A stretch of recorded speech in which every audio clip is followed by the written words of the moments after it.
Ang walang kapantay na martial god, unang yugto. Kabanata 2091, katawan ng isa pang Saint Emperor. Wala na siya. Natulala rin ang babae pagdating niya. Tumiti siya ng manipis. Hindi nakakagulat na naglakas loob siyang kumilos ng walang pakundangan. May paraan siya para makatakas. Habang gumagalaw si Lin Fang sa hangin, talagang pinalitan niya ang kanyang maskara at damit. Nang ang mga tao ay tumagos sa hangin, iniwan niya ang malakas na hangin, at ang hangin na iyon ay umusad na, kasama ang kanyang mga clone. Sa sandaling iyon, bumalik si Lin Fang kasama si Hao Qinglin at ang iba pa. Tahimik silang nanunood sa eksena. Tara na, sabi ni Lin Fang at tumayo na sila para umalis. Mga kapatid, marami tayong tao, kahit na makakuha tayo ng maraming tiket, kailangan din nating makakuha ng mga tiket para sa parehong araw at napakahirap iyan, kakailanganin natin ng masyadong maraming oras. Sabi ni Lin Fang kay Hao Qinglin. Pagkatapos ng lahat, hindi sila makakuha ng maraming tiket para sa barko na makalipas ang 5 araw. Maraming auction house pero para sa isang dosenang tao, mahihirapan pa rin makakuha ng napakaraming tiket. Ano ang gusto mong gawin? Tanong ni Hao Qinglin kay Lin Fang. Maaari kong dalhin ang lahat, ngunit ang problema ay hindi ka mag-e-enjoy at matuto mula sa walang laman na space tunnel. Paliwanag ni Lin Fang. Ang pag-aaral mula sa walang laman na space tunnel ay hindi gaanong mahalaga kaysa sa pagkakaroon ng oras upang mahanap si Mu Chen. Pagbalik natin mula sa Godly Clouds, lahat tayo ay matututo mula rito. Sagot ni Hao Qinglin. Tumanggo si Lin Fang at sinabing, sige. Sa 5 araw, pupunta tayo sa Godly Clouds. Magpahinga na tayo sa mga susunod na araw. Huwag masaktan ang sinuman. Pagbalik namin, medyo enjoy kami dito. Naiintindihan ng lahat, nagmamadali sila. Si Mo Chen ay dating kaibigan at guro, kaya kung may sama sila ni Lin Fang ng library, ito ang pinakamahusay na solusyon. Lahat ay nagmamalasakit kay Mo Chen. Gaya ng sinabi ni Lin Fang, ang pinakamagandang gawin ay huwag masaktan ang sinuman at magpahinga ng ilang araw. Nakahanap si Lin Fang ng isang tahimik na lugar at kinuha ang kanyang bagong anteng-anteng. Binuksan niya ang anteng-anteng at isang sinag ng liwanag ang lumabas mula rito. Inilagay ni Lin Fang ang kanyang makajos na kamalayan sa loob at naramdaman ng ilang deployment spell essence. Ang ganitong uri ng anteng-anteng ay perpekto para sa pagukit ng deployment spells. Kahit na malakas ako kumpara sa mga taong kapareho ng antas ng paglilinang, hindi ako makakalaban ng mga Great Emperor. Kung magukit ako ng ilang magagandang deployment spell sa loob ng anteng-anteng na ito, magagamit ko ito kung nahaharap ako sa isang malaking panganib. Sa ganoong paraan, hindi ko nakakailanganing gamitin ang katawan ng Saint Emperor. Sabi niya sa sarili. Iniabot niya ang kanyang kamay at pinalapot ang lahat ng uri ng cosmic energies. Kasabay nito, ang kanyang Heavenly Grace Godly Wood ay hindi malinaw na lumitaw sa likod ng kanyang katawan, isang bagyo na gawa sa cosmic energies na nagtitipon sa paligid nito. Pagkatapos, ang mga cosmic energies na iyon ay bumagsak sa kanyang daliri. Hindi niya magagamit ang gayong makapangyarihang cosmic energies sa isang ordinaryong anteng-anteng kung hindi ay masira ito. Sinimulan ni Lin Fang ang pagukit sa Great Imperial Talisman. Ang lakas ng kosmiko ay kumalat sa paligid niya. Matagal nang hindi inukit ni Lin Fang ang mga spells ng deployment na ito ng seryoso, at lubos siyang nakatutok. Ang mga deployment mark ay inukit na may isang pusong debosyon at walang nakakagambalang mga kaisipan, kumikinang habang nabuo ang mga ito. Pagkaraan ng mahabang panahon, natapos ni Lin Fang ang pagukit ng mga deployment mark at inilagay ang kanyang anteng-anteng. Masaya siya at ngumiti. Inilabas niya ang 3 kahon na nakuha niya nang hindi niya alam kung ano iyon. 2 ordinaryong Great Imperial Weapons at isang Imperial Weapon, natalo ako. Tumiti si Lin Fang, wala siyang pakialam. Ang mga sinaunang kasulatan na kanyang ipinagpalit ay hindi kapakipakinabang sa kanya. Basta may tiket siya sa barko, kontento na siya. Pagkatapos noon, pumasok si Lin Fang sa mundo ng kanyang espiritu. Naroon ang bangkay ng Saint Emperor, patay at hindi gumagalaw. Walang chi na lumabas mula rito. Lumapit si Lin Fang kay Qin Shan at inilagay ang lakas ng kanyang kaluluwa sa utak ni Qin Shan. Pagkaraan ng maikling panahon, dumating ang kaluluwa ni Lin Fang sa harap ng nakakasilaw na liwanag. Gising na si Qin Shan, ngunit hindi pa siya gumaling, kailangan pa rin niya ng makajos na gamot para gumaling. Guro, maaari mo ba akong tulungang suriin ang katawan na iyon? Tanong ni Lin Fang sa Saint Emperor. Katawan ng Saint Emperor. Deklara ni Qin Shan. Nanginginig si Lin Fang. Ito ay talagang isang katawan ng isang Saint Emperor. Bakit wala itong chi? Kahit na ang malalakas na cultivator ng Doomsday Auction House ay hindi ito magagamit, kaya ibinenta na nila ito. Gawin itong pagsama-sama sa aking kamalayan at titingnan ko kung mayroon pa itong hibla ng kamalayan o wala. Sabi ni Qin Shan. Pinagsama ni Lin Fang ang kanyang kaluluwa sa kamalayan ng Saint Emperor. Lumapit si Qin Shan sa Saint Emperor at kumislap ang kanyang mga mata. Ang mga nakakasilaw na ilaw ay lumitaw mula sa mga mata ng Qin Shan at tumagos sa katawan ng Saint Emperor. Gayunpaman, walang nakitang malay si Lin Fang, na parabang patay na talaga ang Saint Emperor. Lumipad ang kamalayan ni Lin Fang at Qin Shan sa buong katawan. Napagtanto nila na may kung anong lakas ang humaharang sa kanila, dahil hindi nila may galugad ng lubusan ang katawan ng Saint Emperor. Ginamit ni Qinshan ang higit pa sa kanyang kalooban upang tumagos sa lakas at tumagos sa katawan ng lubusan. Nakita ni Lin Fang ang isang gintong walang laman na mundo ng kalawakan sa loob, ngunit tila nasira ito. Isang nakakatakot na lakas ang damaloy patungo sa kanila mula sa katawan. Naramdaman ni Qinshan ang isang kakilakilabot na kapangyarihan na bumangga sa kanyang sarili. Ang mga gintong ilaw ay binomba ang kanyang katawan ng isang pagbagsak at pagsabog ng puwersa. Ang Saint Emperor ay itinulak palayo ng 1,000 metro at bumagsak sa lupa. Naalala niya ang kanyang kamalayan. Si Lin Fang ay namangha. Ang katawan na iyon na hindi gumagalaw sa mahabang panahon ay umatake kay Qinshan. Ano yan? Isang boses ang umalangaw sa loob ng katawan ni Qinshan at napailing siya. Guro, ang kanyang katawan, iyon ay. Si Lin Fang ay nanginginig. Kahit na ito ay ginto, wala itong anumang cosmic energy sa loob. Para bang nasira ang sariling lakas, gintong walang laman na espasyo, sirang mundo. Talagang isang Saint Emperor ito, ngunit tiyak na may nangyaring sakuna sa kanya. Ang kamalayan ni Lin Fang at Qinshan ay pinagsama. Maaari silang makipag-usap ng direkta nang hindi nagsasalita. Ngunit inatake niya ang ating kapangyarihan. Para sa kanya, lahat ng iba ay walang tao, isang maliit na insekto. Hinahamak niya ang langit at lupa, bulong ni Qinshan. Isa rin siyang Saint Emperor, ngunit hindi pa niya nakita ang gayong katawan ng Saint Emperor. Nakakatakot ang obstructive strength na iyon, maaari nitong sirain ang aking kamalayan. Gayunpaman, bakit maaaring tumagos ang aking kamalayan sa nakaharang na enerhiya at tumagos sa kanyang katawan? Nagtataka si Qinshan, na tila kinakausap ang sarili. Guro, sabi ni Lin Fang sa sandaling iyon. Maaaring makapasok ang aking kaluluwa. Bulong ni Lin Fang. Nanatiling tahimik si Qinshan ng ilang segundo. Kung totoong katawan niya, perpekto na sana. Magpapadala ako sa iyo ng isang sinaunang pamamaraan, subukan at kontrolin ang katawan na iyon. Sabi ni Qinshan pagkatapos manatiling tahimik ng ilang segundo. Nag-relay siya ng isang sinaunang pamamaraan kay Lin Fang, at naghiwalay ang kanilang mga isip.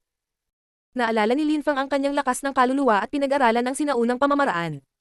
Pagkaraan ng ilang sandali, binuksan niya ang kanyang mga mata na may kinang. Tinitigan niya ang katawan ng Saint Emperor habang ang kaluluwa nito ay lumabas sa kanyang katawan at lumipat sa katawan ng Saint Emperor. Ininspeksyon niya ang sirang gintong mundo, na walang lakas o chi sa loob nito.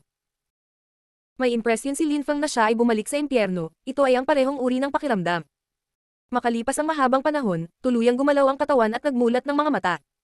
Gumagana siya. Si Lin Fang ay natulala. Nagsisimula na itong gumana. Pagkatapos, ginalaw ni Lin Fang ang kanyang braso, at pagkatapos ay ang kanyang mga binti. Matapos ang napakahabang panahon, tumayo ang katawan. Guro, huminga ng malalim si Lin Fang. Gumagalaw siya, kaya niya ba talagang kontrolin ang katawan na ito? Huwag kang masyadong excited. Nagsisimula ka pa lang, ito ay isang patay na katawan, maaari mong kontrolin ito, ngunit dahil ito ay isang katawan ng Saint Emperor, hindi rin ganoon kadali, dahil hindi mo magagamit ang lakas ng isang Saint Emperor. Sa katawan na iyon, ganap na walang hibla ng kamalayan. Kaya maaari mong gamitin ang katawan, ngunit tungkol sa lakas na maaari mong i-employ dito, sa palagay ko ito ay depende sa kung gaano ka pamilyar dito. Sabi ni Qinshan kay Lin Fang. Tumanggo si Lin Fang at sinabing, naiintindihan ko, ito ay isang bangkay. Nakokontrol ko ito, ngunit wala itong lakas. Ngunit ang katawan na ito, bilang isang shell, ay medyo malakas. Gagawin ko ang lahat para sanayin ang sinaunang pamamaraan na ipinadala mo sa akin. Pagkatapos, nagsimulang maglakad-lakad si Lin Fang na may katawan na hindi sa kanya. Sa antas ng cultivation ni Lin Fang, ang kanyang kaluluwa ay madaling lumayo sa kanyang katawan. Ang pagkontrol sa isang patay na katawan ay hindi mahirap. Ang tunay na kahirapan ay sa pagkontrol sa katawan ng isang patay na Saint Emperor. Kahit na akala ito ay isang shell lamang, hindi lahat ay madaling talunin ang ganoong katawan. Ang walang kapantay na martial god, unang yugto. Kabanata 2092, Deadly Tunnel. Mabilis na lumipas ang oras nang hindi namamalayan ni Lin Fang. Hindi pa rin niya nakontrol ang katawan ng Saint Emperor, ngunit oras na para pumunta sa walang laman na lagusan ng kalawakan. Ang lagusan ay isang gintong tarangkahan. Naglalaman ito ng nakamamatay na gininto ang hangin, sapat na malakas upang madaling talunin ng isang cultivator. Ang lakas ng kalikasan ay maaaring nakakatakot kung minsan, lalo na sa walang laman na mga lagusan sa kalawakan na nag-uugnay sa iba't ibang bahagi ng kontinente. Huminto ang isang barko sa gateway. Ito ay tila isang dambuhalang at nakakatakot na barkong pandigma, at tila gawa sa purong ginto. Ang ganitong uri ng walang laman na barko sa kalawakan ay madaling tumawid sa walang laman na lagusan ng kalawakan. Hindi talaga ito gawa sa ginto, ginagawa sila ng mga makapangyarihang cultivator gamit ang mga cosmic energies. May mga mapanganib na marka dito, at daw essence. Nang inag si Lin Fang nang makita niya ang barko, nagtataka sa halaga. Kahit na ang barko ay napakalaki, walang maraming upuan sa loob nito, dahil karamihan sa mga bahagi ng barko ay naruroon para sa mga layunin ng pagtatanggol upang tumawid sa mga walang laman na lagusan sa espasyo. Sinasabi na ang mga Holy Emperor ay maaaring tumawid sa mga lagusan na umaasa sa kanilang sariling lakas. Gayunpaman, hindi magagawa ng mga Great Emperor. Ang alyansa na kumokontrol sa walang laman na mga lagusan sa kalawakan ay napakahigpit pagdating sa mga daloy ng paglipat. Maraming malalakas na cultivator sa pasukan na sinuri ang lahat. Mayroong kahit isang nakakatakot na cultivator na namamahala sa koponan. Kinailangan nilang garantyahan ang tamang operasyon ng mga barko o maaaring bumagsak ang kanilang negosyo. Maraming tao doon ngayon. Naglalakad sila paakyat sa hagdanan na patungo sa barko. Ibinigay ni Lin Fang ang kanyang tiket sa mga gwardya at pumasok sa barko. Marami ng tao ang naruroon. Ginamit ng mga tripulante ang barko, ito ay puno ng 100 tao, ang pinakamataas na bilang ng mga tao na maaaring ma-accommodate. Ang barko ay napapalibutan ng isang kortina ng nakasisilaw na mga ilaw, ngunit nakikita pa rin ng isa ang tanawin sa labas. Sa di kalayuan, ay ang nakamamatay na gininto ang hangin. Hindi maisip ni Lin Fang kung ano ang mangyayari kung may pumasok dito. Naalala niya noong nasa maliit na mundo kung kailan siya nahulog sa mga bitak at napunta sa nakakatakot na daanan. Ang bakanteng space tunnel ay mas nakakatakot. Ikaw. Sabi ng isang tao. Tumingon si Lin Fang at nakita ang babaeng nakita niya noong isang araw sa auction house. Walang pakialam nang ngumiti si Lin Fang at sumagot. Ako ito. Tumiti din ang babae at tumingin sa kanya. Malakas ka, gumamit ka ng espesyal na paraan para makatakas. Nagkibit balikat si Lin Fang, ngunit hindi masyadong nagsalita. Umupo na lang siya. Gusto lang niyang makarating sa Godly Clouds. Sa wakas, dumating na ang daang may hawak ng tiket at nagsimulang gumalaw ang dambuhalang barko. Napapaligiran pa rin ito ng mabigat na gintong mga ilaw, at isang napakalakas na cultivator ang nagmamaneho sa barko.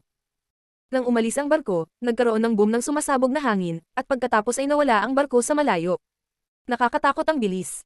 Naglalakbay ba tayo sa oras? Naisip ni Lin Fang, humihingal sa pagkamangha. Ang tanawin sa pamamagitan ng mga bintana ay hindi kapanipaniwala, ito ay tulad ng isang gintong karagatan. Biglang natamba ang ilang tao habang ang hindi kapanipaniwalang gravitational pressure ay bumagsak kay Lin Fang.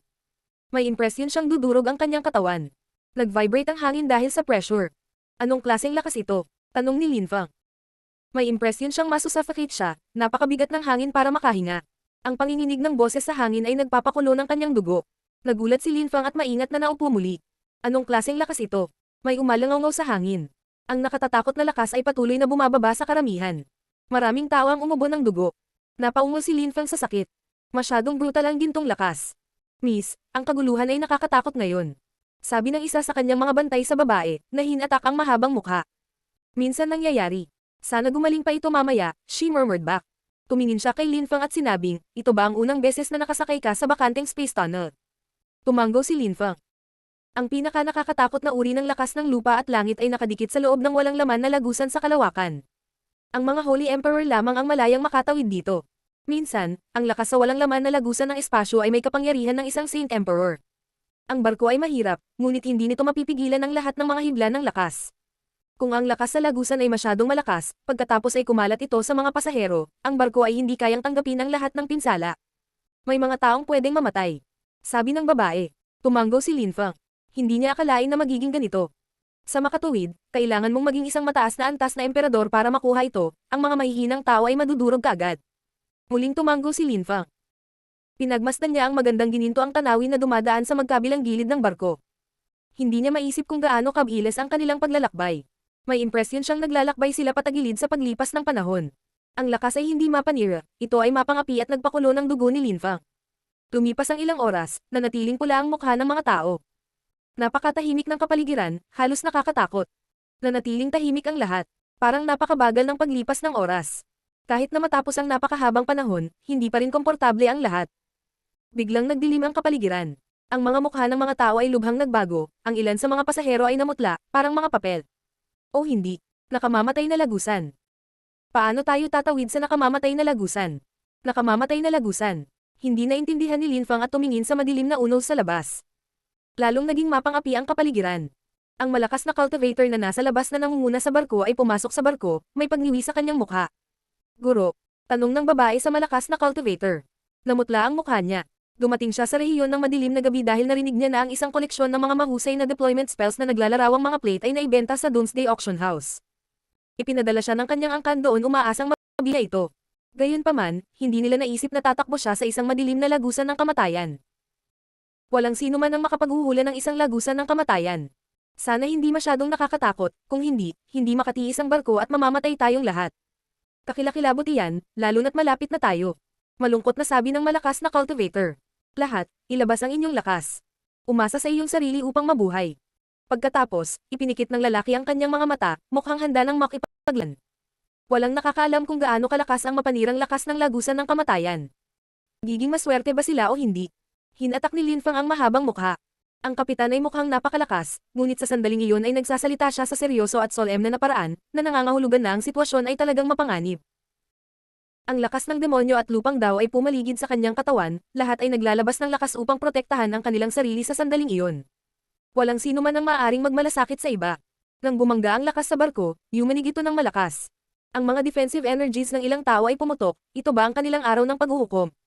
Si Lin Fang ay patuloy na naglalabas ng buhay cosmic energies. Ayan. Nakita ni Lin Fang ang babae, nakakasilaw na mga ilaw ang nakapalibot sa kanya at sa kanyang mga tao. Biglang tumalon si Lin Fang habang ang barko ay yumanig ng mas malakas. Maraming tao ang halos hindi makatayo. Isang nakakatakot na lakas ang muling bumalatay sa kalangitan. Tumakbo si Lin Fang patungo sa babae at niyakap siya nito. Sumimangot siya ng maitim, ngunit wala siyang nagawa. Hindi niya kayang alagaan ang sarili niya, kaya wala na siyang ibang magawa. Nawalan ng malay si Lin Fang. Godly Clouds, Fengzhou City, labasan ng bakanting space tunnel. Ang naghihintay na karamihan ay nakakita ng isang barko na lumabas. Nang makita nila ang lahat ng mga taong iyon na nakahiga sa barko, sila ay namangha. Malamang na tumakbo sila sa isang lagusan ng kamatayan. Maraming tao ang namatay o nasugatan. May kumikislap na mata, lumapit siya, maraming bangkay sa barko. Dahil patay na sila, hindi na sa kanila ang mga gamit nila. Tumayo. Nagutos ng isang taong malamig. Isang grupo ng malalakas na cultivator ang dumating sa harap ng barko. Nandyan si Miss, sabi isang tao. Ang grupo ng malalakas na cultivator ay napangisi. Nakapagtataka, napakaraming tao ang namatay. May chipa siya. May dahan-daang lumapit sa kanya. Isang binata ang nakaakbay sa kanya. Nang makita iyon ng mga tao ay tumingin sila sa kanya ng masama, lalo na ang mga binata sa paligid. Ang walang kapantay na martial god, unang yugto. Kabanata 2093, Qingshan City. May nakakakilala ba sa kanya? Tanong ng malakas na cultivator na iyon. Napailing ang lahat, mukhang galit na galit. Tito, dapat ba natin siyang patayin? Tanong ng isang tao. Ang kanilang pinuno ay bamulong sa sarili at sinabing, hindi natin alam kung kilala niya si Monsieur, ibalik natin siya. Sige. Tumanggo ang karamihan at nagsimulang kunin ang mga gamit sa barko. Nagsimulang magising ang kapitan ng barko at ilang Great Emperor. Ang iba ay namatay o nasugatan. Maswerte si Lin Fang, nasugatan siya, ngunit hindi patay dahil sa kanyang napakalakas na kaluluwa at katawan. Ang makajos na ulap ay nasa pinakasentro ng kontinente ng Siyam na ulap. Ito ay may hangganan kasama ang 8 iba pang rehiyon ng kontinente. Ito rin ang pinakamalawak at pinakamalakas na rehiyon. Lahat ng uri ng mga cultivator ay nagtipon doon. Ang kanilang mga labanan ay kahanga-hanga at paputok. Ang mga dakilang iskolar, doktor, deployment spellcasters, at mga taong may espesyal na kapangyarihan ay nanirahan doon. Sa gitnang bahagi ng Godly Clouds ay maraming makapangyarihang lungsod. Lahat sila ay may kanya-kanyang rules. Ang ilan sa kanila ay may mga holy clan, ang ilan sa kanila ay may mga universidad, ang ilan sa kanila ay may mga sekta, ang iba sa kanila ay parang impyerno, kung saan ang isang sentral na pamahalaan ang namuno sa lungsod. Sa Qingshan City, ang mga sinaunang pamilya ay napakalakas, o sa madaling salita, ay mga ancient clans. Dalawang pamilya ang partikular na malakas. Ang Jing Clan. Pareho silang pamilya ng mga deployment spellcasters, at napakalakas. Lumalakas ang Jing Clan, lalo na ang kanilang mga kabataan. Mukhang mas malakas sila kaysa sa Yu Clan. Gayunpaman, kamakailan, isang iskandalo ang tumama sa Jing Clan, dahil ang isa sa kanilang mga inapo, si Jing Xiaoyu, ay umibig sa isang taong hindi niya dapat mahalin. Marami pa rin ang nag-usap tungkol dito. Maaring pumunta ang Jing Clan at patayin siya, ngunit nagbanta si Jing Xiaoyu na papatayin ang sarili kung gagawin nila. Ang iskandalo na iyon ay kumalat sa buong Qingshan City. Pinag-uusapan ito ng lahat. May ilang tao na naawa kay Jing Xiaoyu. Sa mundo ng paglilinang, kakaunti ang nakakaalam kung ano ang tunay na pag-ibig.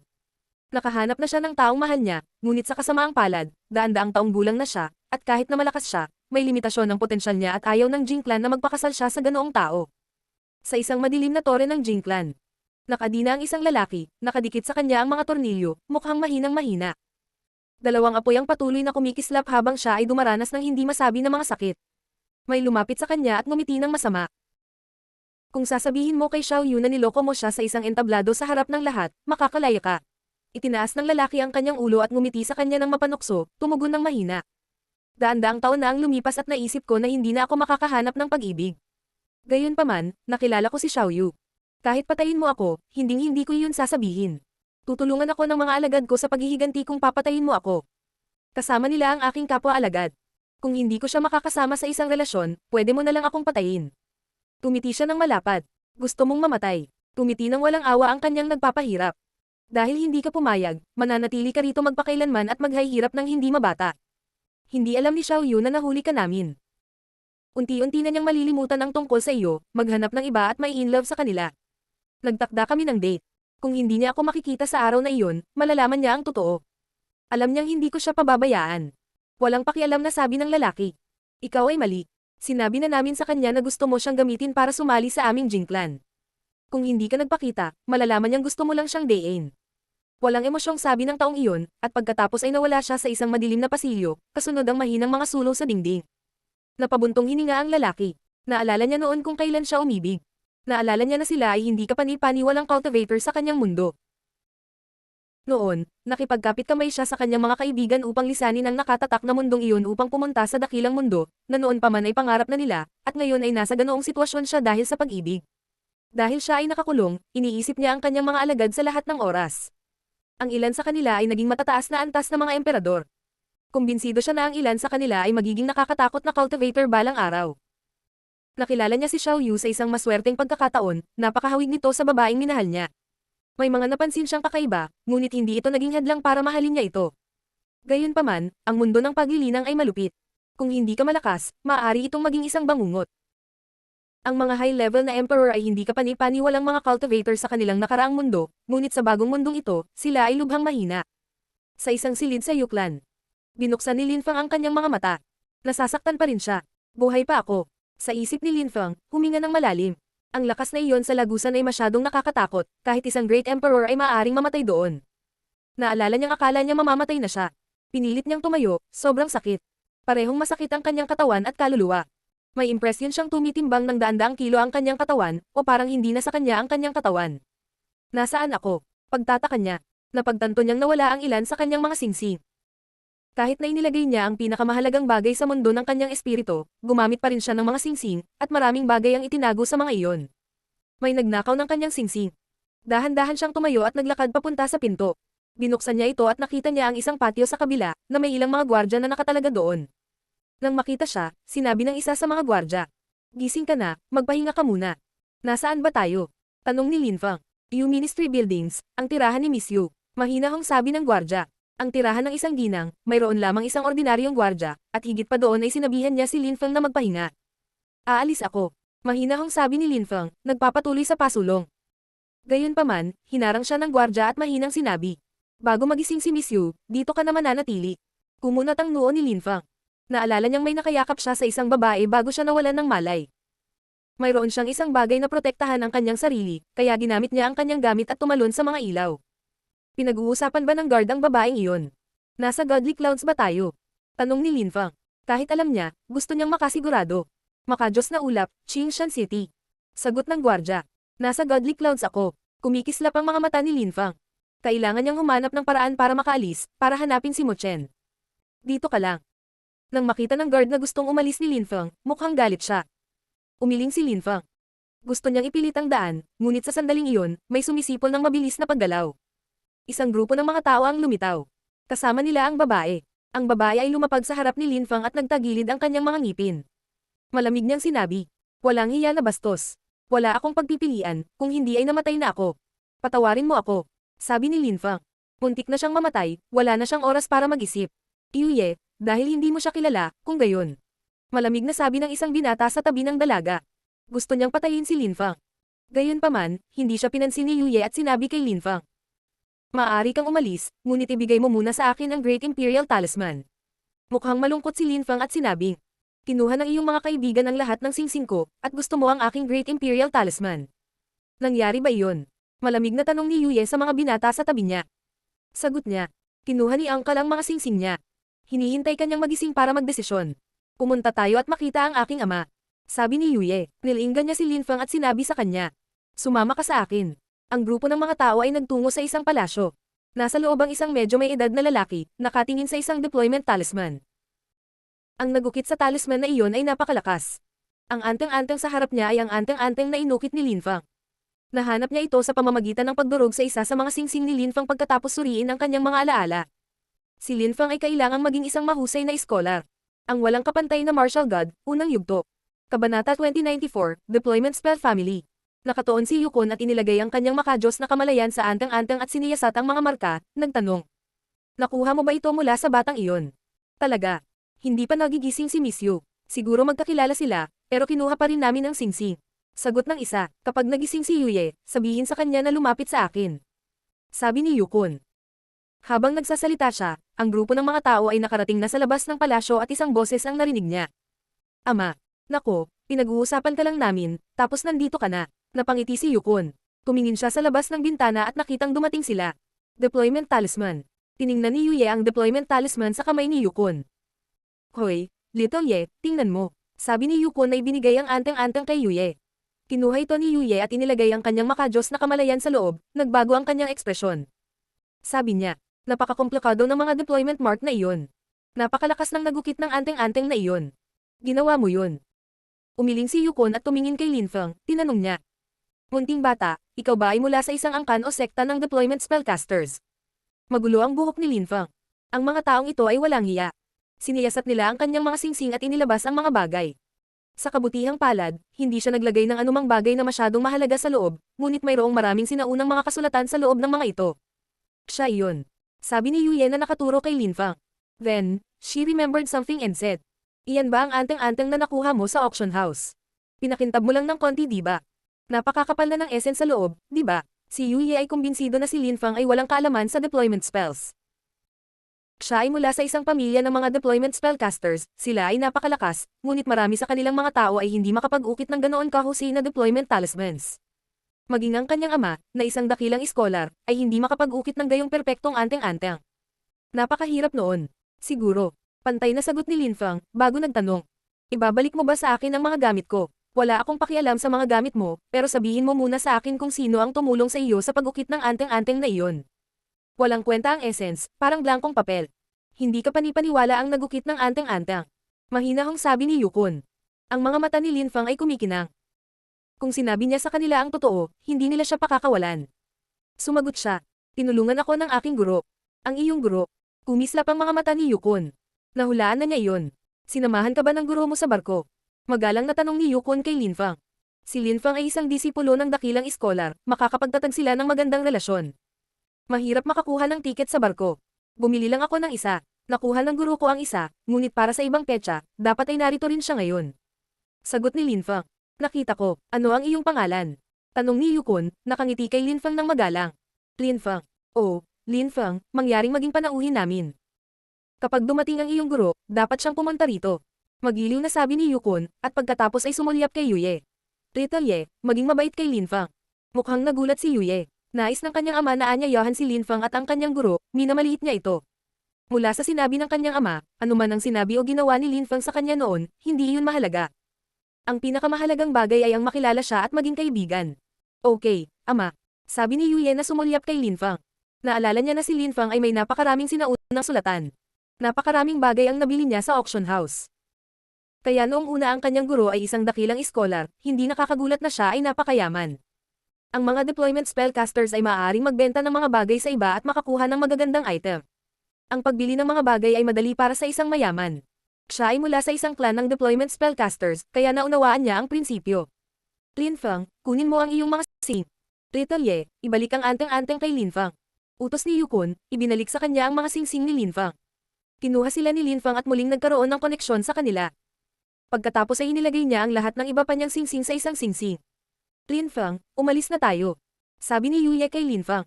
May kakaiba siyang naramdaman, pero kinontrol niya ang sarili at hindi binanggit. Pagkatapos ng lahat, ang guro ni Linfeng ay kailangang maging isang mahusay na iskolar sa larangan ng deployment spells. Sige. Gusto ring umalis ni Linfeng. Ngayon, walang makakapidyo sa kanya. Siya ay masaya. Gayunpaman, ang mga katabi ni Yuye ay galit na galit. Ang lalaking ito ay nakakagulat na mula sa isang clan ng deployment spellcasters, wala silang magagawa sa kanya. Kung alam nila na si Linfeng mismo ang gumawa ng anteng-anteng, ano kaya ang magiging reaksyon ng mga taong ito? Gusto kong lumabas. Sabi ni Linfeng kay Yuye pagkalabas nila ng palasyo. Sige, ihahatid na kita.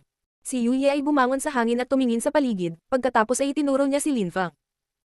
Ito ang teritoryo ng aking angkan, ang Yu Clan. Kami ay isa sa dalawang pinakamalakas na angkan sa Qingshan City. Kami ay isang clan ng deployment spellcasters. Umiral tayo sa loob ng 10,000 taon. Bukod sa ating teritoryo, marami tayong deployment mine. Deployment mine. Hindi maintindihan ni Lin Fang. Ano ang isang deployment mine? Hindi ka pa nakarinig ng mga deployment mine sa Dark Knight region. Tanong ni Yuye, curious. Hindi pa, sabi ni Lin Fang. Isasama kita kapag may oras tayo. Tumiti si Yuye. Pagkaraan ng maikling panahon, umalis na sila sa lugar ng Yu Ministry. Sinabi ni Lin Fang kay Yuye, gusto kong lumabas ng mag-isa. Nagulat si Yuye, ngunit ngumiti siya at tumango. Sige. Kung may kailangan ka, pumunta ka sa angkan. Narito, ito ang aking Jade Talisman. Sige. Tumango si Lin Fang at kinuha ito. Ipinagpalit nila ang kanilang mga antang-antang sa makajos na kamalayan at pagkatapos ay umalis si Lin Fang. Ilalabas ko si Hao Qinglin at pagkatapos ay hahanapin natin si Mo Chen. Laming-galing si Lin Fang sa paligid at pagkatapos ay lumipad palayo. Nakahanap siya ng isang lugar na walang tao sa paligid, at pagkatapos ay lumitaw si Hao Qinglin at ang iba pa sa paligid niya. Lin Fang. Tumingin si Hao Qinglin sa kanya at nagtanong. Nasa Godly Clouds ba tayo? Oo, makajos na ulap, Qingshan City. Nasaan si Mo Chen? Apurahang tanong ni Lin Fang. Tumango si Hao Qinglin at kinuha ang Soul Lokang Bells, tumaas sa ere. Tumunog ang mga kampana at mahinang kumalat ang tunog. Doon. Hindi ko alam kung gaano kalayo. Sabi ni Hao Qinglin. Isang bangka ang lumitaw at si Lin Fang at ang kanyang mga kaibigan ay sumakay, kasunod ng hudyat ng Soul Lokang Bells. Hindi balak ni Lin Fang na bumalik sa Yuklan, gusto lang niyang hanapin si Mo Chen. Sumipol ang hangin sa kanila habang ang barko ay tumatawid sa kalangitan ng Qingshan City. Palakas ng palakas ang pagtunog ng Soul Lokang Bells. Nagulat si Hao Qinglin, dahil sa harap nila, lumitaw ang isang malawak na palasyo. Mansion house iyon ng isang rich clan. Lin Fang, tumigil ka, biglang sabi ni Hao Qinglin. Ang kanyang mga kilay ay tila matalim na parang espada. May naramdaman si Lin Fang at mabilis na tumigil. Palakas ng palakas ang tugtog ng mga kampana. Itinuro ng signal ang mansion house sa harap nila. Pumunta ka, itinapon ni Hao Qinglin ang Soul Lokang Bells na naging isang sinag ng liwanag. Sinundan sila ni Lin Fang at ng iba pa. Mabilis na pumasok ang mga kampana sa mansion house. Sinundan ni Lin Fang at ng iba pa ang mga kampana. Upang hindi makuha ang atensyon ng mga tao, lumilipad sila sa mga ulap. Nanatiling tahimik sina Hao Qinglin at Lin Fang. Naramdaman nila na nasa mansyon si Mo Chen. Gaya ng inaasahan, pumasok ang mga kampana sa isang itim na tore. Malakas na tumunog ang mga kampana kaya nanginginig ang kanilang mga kaluluwa. Itim na tore, Mo Chen. Malungkot si Hao Qinglin habang sinabi niya. Nasa itim na tore si Mo Chen. Si Lin Fang at ang iba ay nanginginig. Sa sandaling iyon, nagsimulang habulin ng isang grupo ng malalakas na cultivator ang Soul Lokang Bells. Sinabi ni Lin Fang, Brother, alalahanin ang Soul Lokang Bells. Sige. Tumango si Hao Qinglin at inalala ang Soul Lokang Bells. Sinundan sila ng malalakas na cultivator. Bumalik ang Soul Lokang Bells kay Hao Qinglin at napansin sila ng malalakas na cultivator. Sino ka? Tanong ng pinuno ng grupo kay Lin Fang at sa iba pa. Pasahero lang kami. Hindi ka namin gustong istorbohin. Paumanhin. Sagot ni Hao Qinglin, mukhang kalmado at kalmado. Ang mga lalaking ito ay pawang mga Great Emperor. Ano ang bagay na iyon? Malamig na tanong ng taong iyon. Isang ordinaryong laruan na pinaglalaroan namin. Paumanhin sa pag-istorbo sa iyo. Aalis na kami. Sabi ni Hao Qinglin na may magalang na kaway, at pagkatapos ay nagutos siya. Tara na, umalis sila, ngunit galit na galit sila. Gusto nilang pumunta sa tore at pilitin ang paraan, ngunit ito ay masyadong mapanganib. Ang walang kapantay na martial god, unang yugto. Kabanata 2095, Tore ng Torture. Mabilis na umalis si Hao Qinglin at ang iba pa. Ang mga lalaki mula sa tore ay hindi nagtangkang magtanong sa kanila ng anuman. Pagkatapos ng lahat, si Lin Fang at ang Qi ng iba ay mukhang pambihira. Maaaring mayroon silang malakas na background. Pagkaalis, sa wakas ay pinalabas ni Lin Fang at ng iba pa ang kanilang galit.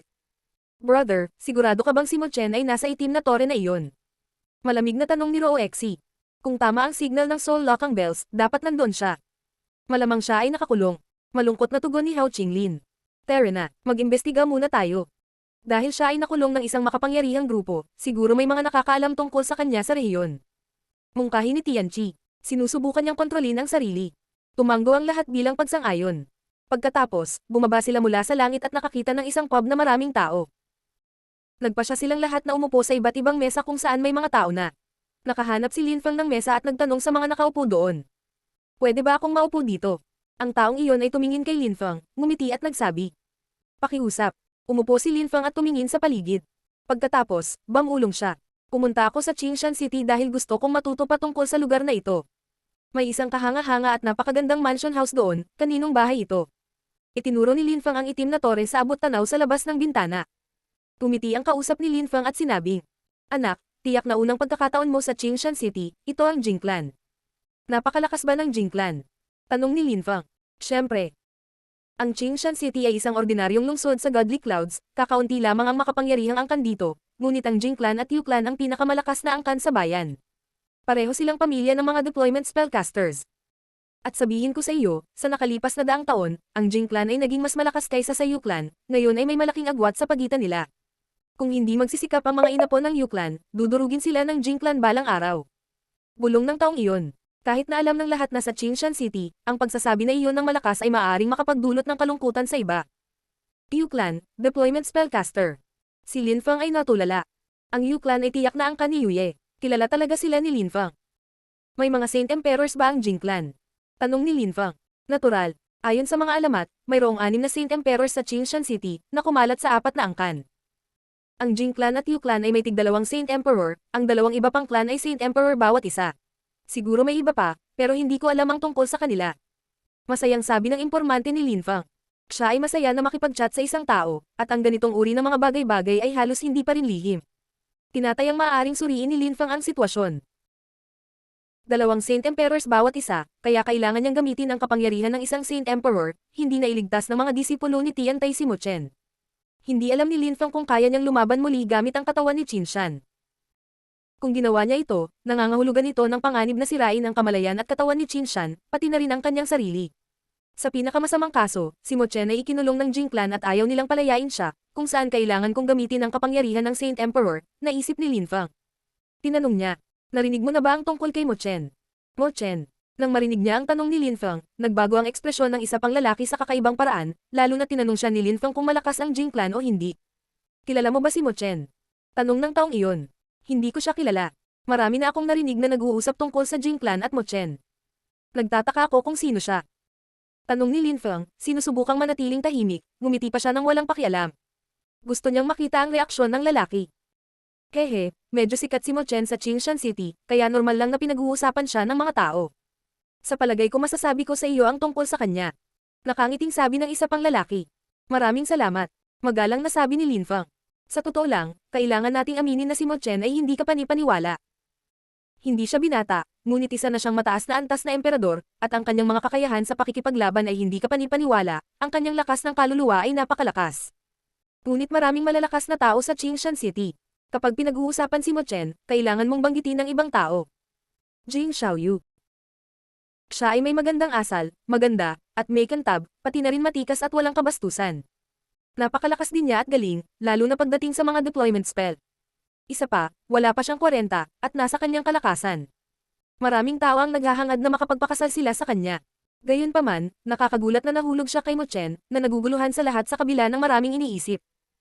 Kahit na ang mga cultivator ay maaaring mabuhay ng napakahabang panahon at hindi mahalaga ang edad sa usapin ng pag-ibig, ang dalawang iyon ay talagang hindi kabilang sa iisang mundo, kaya kakaiba sa kanila ang magkarelasyon. Hindi mo ba iniisip? Paliwanag ng lalaki. Hindi niya maintindihan ang nangyayari. Gayunpaman, nanginginig si Lin Feng. Mo Chen ay umibig muli sa isang tao. Siya ay malamang na napakaganda. Gayunpaman, ang mga tao sa mundo ng paglilinang ay kadalasang sobrang parokyal. Si Mo Chen ay may karisma. Hindi katakataka na may babaeng umibig sa kanya. Nirerespeto siya ni Lin Feng at ng iba pang mga disipulo. Anong nangyari pagkatapos noon? Tanong ni Lin Feng. Pagkatapos noon, maraming nangyari. Pinatay ni Mo Chen ang maraming miyembro ng Jing Clan. Galit na galit sila at gustong patayin si Mo Chen. Sinaktan nila siya, ngunit pagkatapos ay nagbanta si Jing Xiaoyu na papatayin ang sarili kung papatayin nila siya. Ang Jing Clan ay hindi nang ahas na patayin siya, dahil si Jing Xiaoyu ay may espesyal na posisyon sa kanyang angkan. Siya ay napakalakas at ang kanyang malalapit na kamag-anak, tulad ng kanyang mga kapatid na lalaki at kanyang ama, ay pambihira. Mahalaga siya sa kanyang angkan. Hindi siya maaaring mamatay, kaya hindi rin maaaring mamatay si Mo Chen. Kaya kinulong nila siya. Galit na galit si Lin Feng at sinabi iyon nang hindi pinag-iisipan. Gayunpaman, nagulat ang kanyang kausap at sinabing, nakulong. Parang hindi naman. Sa tingin ko, binigyan nila ng pagkakataon sina Jing Xiaoyu at Mo Chen. Anong pagkakataon? Tanong ni Lin Feng. Upang labanan ng isang deployment mine. Sabi ng taong iyon. Sa Qingshan City, mayroong ilang napakahalagang deployment mine na lubhang kapakipakinabang para sa mga clans ng deployment spellcasters. Sa makatuwid, mayroong 4 na angkan na patuloy na nakikipagkompetensya sa kanila, lalo na ang Jing Clan at ang Yu Clan. Matindi ang kompetisyon sa pagitan nila, sa tuwing maraming namamatay kapag inaaway nila sila. Sa ngayon, ang Jing Clan ang pinakamalakas na clan. Dahan-dahan silang nangingibabaw sa Yu Clan. Sa makatuwid, nais ng Jing Clan na makontrol ang 4 na pangunahing deployment mina. Sa ngayon, bawat isa sa apat na angkan ay nagbabantay ng isang deployment mine.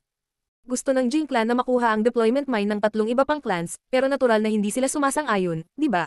Sabi ni Lin Feng. Hindi siya nag-aalala tungkol sa mga deployment mine, nag-aalala siya kay Mo Chen. Talagang galit ang tatlong angkan sa Jing clan. Maraming beses na silang nag-away. Gayunpaman, hindi nila nagawang pigilan ang Jing clan na lumawak. Sa kalaunan ay napagkasunduan nila ang isang bagay. Ang paggamit ng mga kabataan upang matukoy kung kanino nabibilang ang mga deployment mine. Kung may matatalo, dapat nilang isuko ang kanilang deployment mine, kasama ang Jing clan. Kaya ang Jing clan ay hindi maaaring gumamit ng parehong batch ng mga tao. Tanong ni Lin Feng. Kung posible ang paggamit ng parehong batch ng mga tao, maaaring gamitin ng Jing clan ang kanilang pinakamalakas na cultivator at nakawin ang lahat ng deployment mine. Pagkatapos ng lahat, ayon sa sinabi ng taong ito, ang Jing clan ang may kalamangan. Talagang pinoprotektahan ng apat na angkan ang sarili nilang deployment mine. Kung malakas sila, kaya rin nilang nakawin ang deployment mine ng Jing clan, na pinakamaganda rin. Sagot ng kanyang impormante. Gusto ng Jing clan na tulungan sila ni Mo Chen na magnakaw ng deployment mine. Sa totoo lang, nagkasundo ang Jing clan at Mo Chen na kung makakatulong siya sa pagnakaw ng deployment mine ng Yu clan, tatanggapin nila ang relasyon niya kay Jing Xiaoyu. Ngunit si Mo Chen ay maaaring mamatay doon. Hindi pa handang sumuko ang Yu clan, baka hindi nila susubukan na nakawin ang deployment mine ng Jing clan, pero at least gagawin nila ang lahat para mapanatili ang sarili nila. Ang dalawang iba ay pareho. Lahat sila ay nag-imbita ng ilang napakalakas na kabataan upang tulungan sila. Hinatak ni Lin Feng ang mahabang mukha. Gusto ng Jing clan na tulungan sila ni Mo Chen, ngunit siya ay nakulong, ano ang ibig sabihin noon? Mukhang hindi alam ng kausap ni Lin Feng na si Mo Chen ay nasa Jing clan, malamang na napatunayan nito na siya ay nakakulong. Maaari pa bang lumahok ang ibang mga tao at tumulong sa mga angkan na ipaglaban ang mga deployment mine? Sa tingin ko, ang Jing clan ay ang pinakamakapangyarihang clan ng deployment spellcasters. Gusto pa rin nilang mag-expand pa. Sagot ng kasama. Naiintindihan ko. Maraming salamat sa lahat ng mga piraso ng impormasyon na iyon, kapatid. Oh, alam mo ba kung ano ang itim na tore ng Jing clan? Tanong ni Lin Feng. Ang ibig mong sabihin ay ang itim na tore kung saan pinahihirapan nila ang mga tao. Hindi na lumalabas ang mga nakakulong doon. Sagot ng kanyang kausap. Sumimangot si Lin Feng at ang kanyang mga mata ay kumikinang na malamig. Ang Jing clan ay hindi nilayon na hayaan si Mo Chen na lumahok sa kompetisyon para sa mga deployment mine, ito ay isang dahilan lamang. Siya ay nasa itim na tore kung saan walang sino man ang lumabas.